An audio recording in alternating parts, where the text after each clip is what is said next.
Olá, tudo bem? Nossa aula hoje de História, o tema é a Guerra Fria, né? Momento interessante após a Segunda Guerra Mundial, em que a União Soviética e os Estados Unidos vão disputar o poder mundial, né? Gente, qual foi o espaço que aconteceu essa Guerra Fria? Teoricamente, em todo o planeta Terra, né? Época, o tempo, 1945 ou 1947, com a doutrina Truman, isso, e termina em 1991 com a dissolução da União Soviética. Então vamos lá, vamos pegar uma definição bem clara, né, do que foi esse conflito, não é? Olha só, estado de constantes conflitos nas relações internacionais entre países, sem assumir uma forma de conflito aberto após a Segunda Guerra Mundial, em decorrência dos antagonismos entre os Estados Unidos e a União Soviética. Daí, gente, a Guerra Fria, porque na verdade, houve sempre a possibilidade de um conflito, de uma guerra entre esses dois países. Só que diretamente eles nunca brigaram entre si.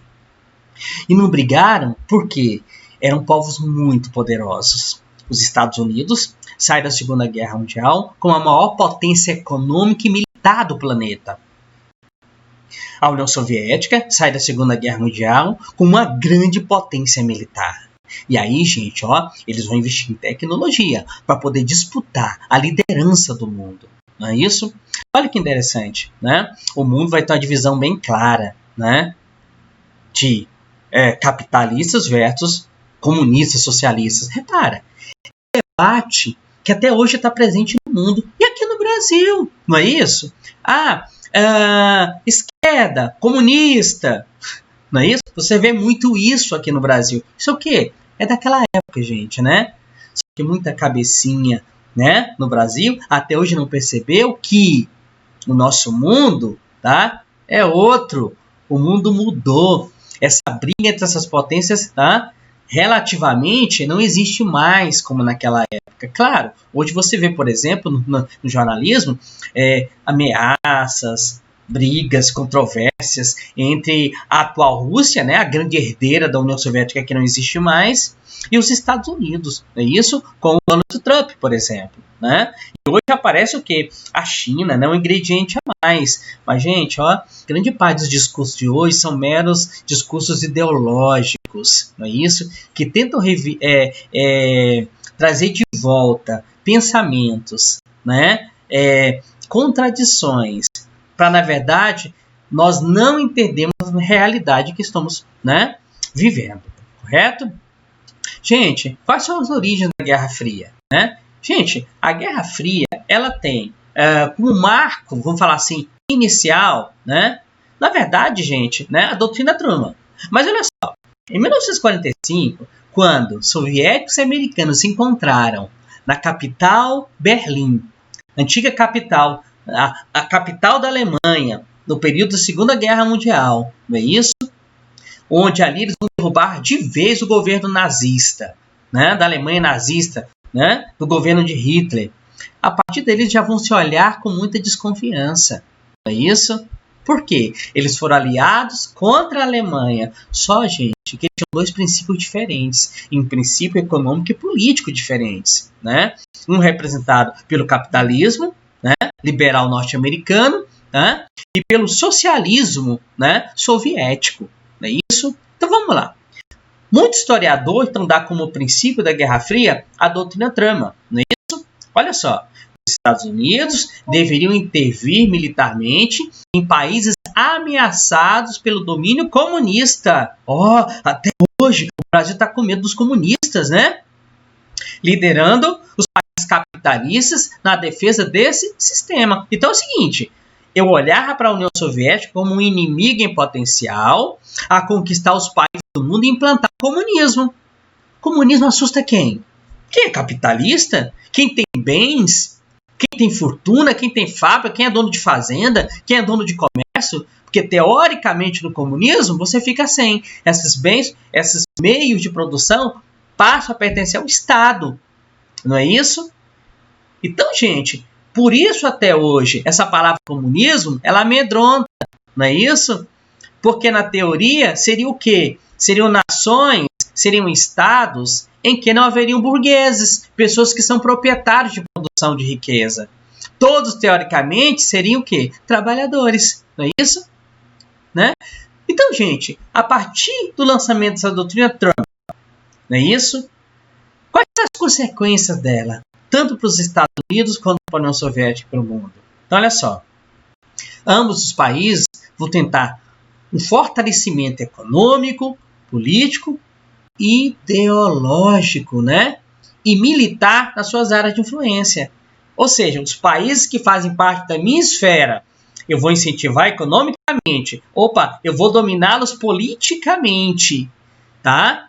E vou fazer uma cooperação militar. Daí nasce o que, gente? Os blocos aliados. Blocos, gente, que foram essenciais para o surgimento da Primeira Guerra Mundial e Segunda Guerra Mundial. Essa tendência continua pós-Segunda Guerra. Então, eu terei blocos de países socialistas, liderados pela União Soviética, e blocos de países capitalistas, liderados pelos Estados Unidos da América. Isso é perigoso por quê, gente? Porque no fundo, esses blocos são políticas de aliança. Não é isso? E lembra na Primeira e Segunda Guerra Mundial? Sempre um aliado tinha um problema, os demais, né, iam ajudar. Imagina, gente, pós-Segunda Guerra Mundial, o mundo nessa divisão, né? Coisa boa não poderia sair disso, não é? Gente, características da Guerra Fria. Muito importante, né? Primeiro, né? Uma cooperação econômica, né? Os Estados Unidos vai criar o Plano Marshall. O que é isso, gente? Uma política de ajuda econômica para reconstruir a Europa, não é isso? Que foi destruída. Muita gente fala assim, nossa, os países europeus foram destruídos e do nada eles se ergueram. Olha o Brasil, nunca se ergue, gente. A Europa destruída se ergueu por conta do capital norte-americano. Um país igual o Japão, lá no Oriente, que foi beneficiado também, se ergueu rapidamente graças à ajuda econômica dos Estados Unidos. Mas essa ajuda, gente, não era à toa, não. Se os americanos não reconstruíssem a Europa, Japão, por exemplo, esses países poderiam cair na esfera soviética, na esfera do comunismo. Quando os soviéticos veem essa iniciativa dos Estados Unidos têm dinheiro sobrando para isso, os soviéticos não. Eles vão tentar criar algo parecido, o Comecon, né? Que vai fazer o quê, gente? Políticas de autossuficiência econômica do bloco socialista, ou seja, tentar um incentivo econômico, científico, para que eles não dependam, tá, do capital americano e europeu, por exemplo. É a Alemanha que perdeu a guerra, gente. Ela vai ser novamente humilhada, né? Como foi na Primeira Guerra Mundial, que foi uma das causas para começar a Segunda Guerra Mundial. E termina a Segunda Guerra Mundial, gente, a Alemanha vai sofrer novamente. Olha o que os nazistas vão conseguir fazer na Alemanha, né? Vão conseguir, gente, que os aliados dividam a Alemanha em duas esferas de poder. Uma capitalista e outra comunista. E Berlim, a capital, não é isso? Será dividida entre 4 nações. França, Inglaterra, né? União Soviética e os Estados Unidos. Gente, olha a humilhação da Alemanha mais uma vez. Ela perde sua autonomia, né? Ela passa a ser um país satélite, tanto de comunistas quanto de capitalistas.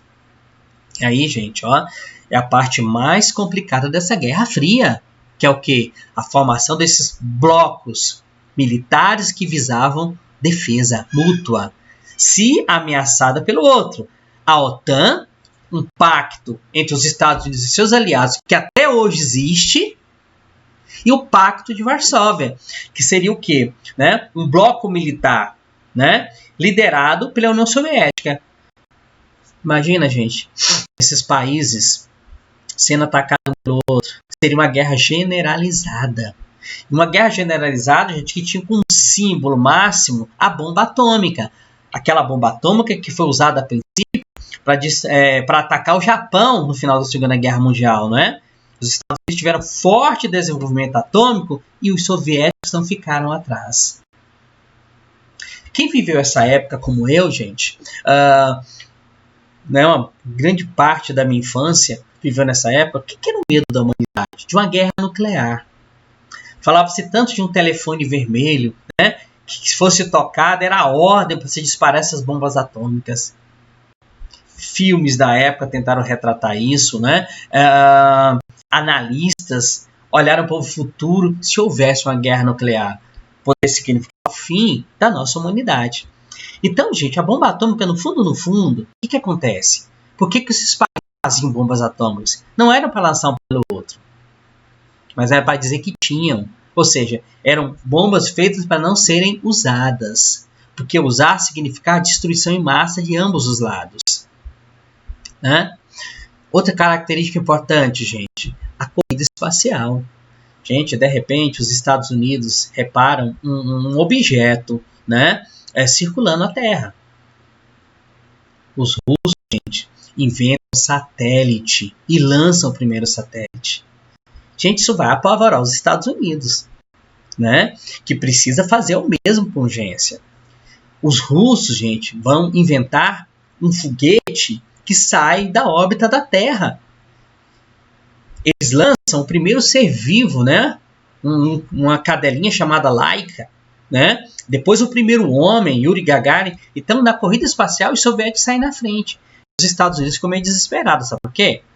Se eu consigo pegar um foguete e levar uma cadela, um satélite, um homem para fora da Terra, eu consigo pegar, tá, um foguete como esse, colocar uma bomba atômica sem avião, sem navio, sem submarino e lançar ele diretamente nos Estados Unidos. E aí os americanos correm atrás para desenvolver uma tecnologia tão boa quanto a soviética, para rivalizar. E nisso, gente, começa o projeto americano de chegar à Lua, né? Ou seja, eles mandaram o primeiro ser vivo, o primeiro homem, o primeiro satélite. Agora, quem vai chegar na Lua primeiro? Não é isso? E aí, gente, ó, é um período de fortíssima corrida armamentista. Muito investimento em armas. Os Estados Unidos têm dinheiro sobrando para isso. Os soviéticos não. Mas, ó, gastam milhões, bilhões de dinheiro com armamento. Enquanto eles gastam dinheiro com armamento, há fome no mundo, né? É isso? Gente, surge um conflito na Coreia, né? Onde a Coreia tendencia a se tornar socialista. Os americanos não deixam, não é isso? Então, se por um lado os soviéticos incentivam os coreanos ao comunismo, por outro lado, outros coreanos serão incentivados a não permitir. Surge a guerra na Coreia, uma guerra, gente, que não se resolveu até os dias de hoje. Perfeito? Daí, ó, a Coreia vai se dividir em duas. Não como a Alemanha, né? Mas agora, a Coreia, eu vou ter uma Coreia comunista, não é isso? Né? Não existe mais a União Soviética, mas na época influenciada por eles, e uma Coreia capitalista influenciada pelos Estados Unidos. A União Soviética invade o Afeganistão, não é isso? Os americanos vão patrocinar guerrilheiros para combater os soviéticos, né? E tá vendo? Diretamente eles não brigam, mas eles colocam o quê? Países para brigar por eles, né? E aí, gente, uma febre, uma doença surge no mundo graças a esse conflito. Nos Estados Unidos, um senador chamado MacArthur, ele vai criar uma histeria anticomunista, né? Se eu queria destruir uma pessoa, era só falar que ela era comunista. Olha, tipo o Brasil, né? Aqui não é xingamento, chama outro de comunista. Não existe políticos oportunistas que buscam a memória dos mais velhos com esse termo comunista, não é? Pois é. Nos Estados Unidos, pessoas foram caçadas, perderam empregos por conta dessa doença. E essa doença, gente, em boa parte do mundo, ela chegou. No Brasil, ela está viva até hoje.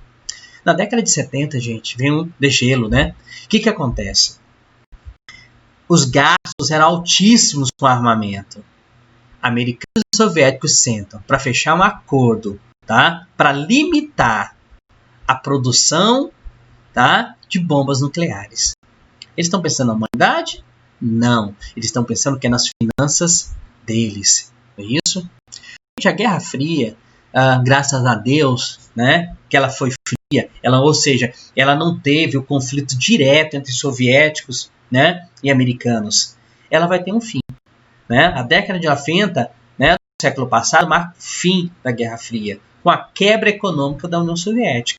Gente, ou seja, se os Estados Unidos tinham dinheiro para competir, os soviéticos não. E economia, gente, é aquela coisa, o dinheiro não se fabrica simplesmente.